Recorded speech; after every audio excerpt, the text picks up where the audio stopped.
Що це таке? Жуйки з кислим смаком. Я не готова. Всім привіт! У нас на розпаковці новиночки Coca-Cola Zero. Мі-мі-мі, Майнкрафт з якоюсь фішечкою. І ось такі жуйки з кислинкою. Маша, відкривай. Жуйки. Тут, до речі, 3 смаки. Що там є у нас? Кавун, яблуко і полуниця.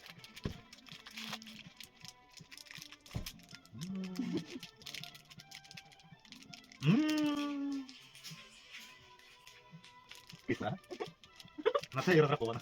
Зараз чекай. У тебе яблуко, а в мене полуниця.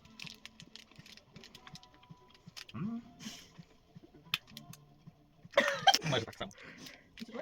Ну це більш на цукерку схода, але кисла. Хуже, да?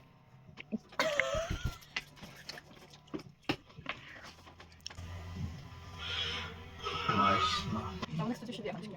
Напише нам. Ми що, даром не зібрали? До залишеного прапору.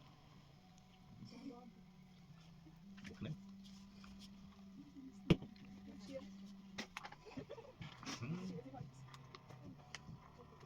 Чогось незвичного немає. Але непогано. Солоденько. Так, і третя.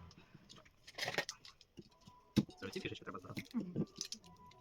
Я делаю глоток, и я прям відчуваю, що ні кофеїна, ні сахара, ні калорій вообще нічого нема. Я ж похудела. Я хотів сказати, не поправишся. Така фішечка. Все допивай. Ти ж готовий. Зі смаком винограду.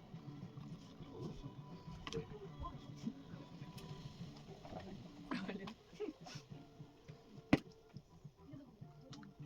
О, це мені краще подобається. Виноградик пахне. Да, пахне прям виноградом.